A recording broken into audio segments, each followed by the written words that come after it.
discussing some MOSC computational work today, and I included this video just to make Dr. Killen dizzy, but it looks like we're just going to need to go right on past it. Just a brief discussion about geometry and mostly orbitals today.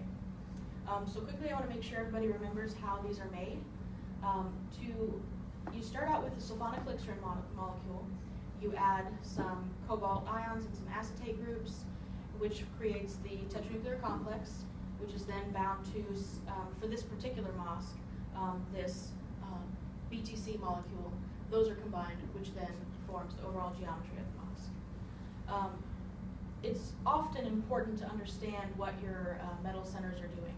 And so I wanted to find out what the geometry was, and it's almost exactly half of these two geometries. However, we need to do a little bit more work to find out if that's accurate, if it's just merely a threshold of the program about how many angstroms these things are away. So we just need to do a little bit more work to make sure that's actually an accurate representation of what's going on at the metal centers.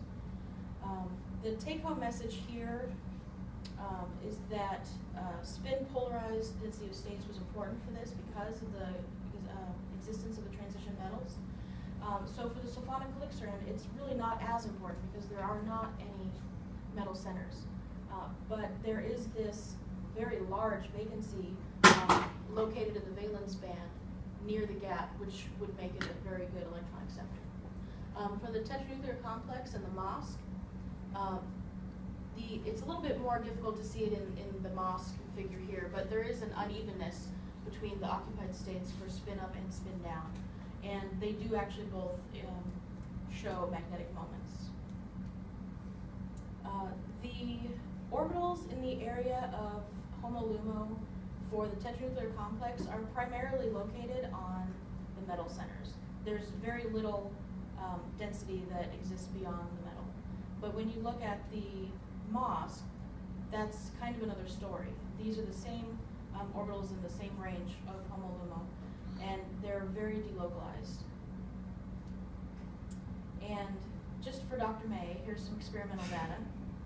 This is the initial inspiration for me to ever study these MOSCs. So he was doing an absorbance study where he would measure how much aspirin he could get to absorb onto the MOSC. And so this is the peak of interest that he used. I found what I hoped to be that same peak, and I found out that the transition involved were these orbitals, which are plotted here. And the part that I found interesting is the spin up is not really that exciting. They're pretty close together. You go from green to green. It's not that big of a jump. However, when you look at the spin down, the purple orbitals, it entirely changes which tetranuclear complex it's on. I found that to be very interesting. And while you are all considering what questions to ask me, here is a short video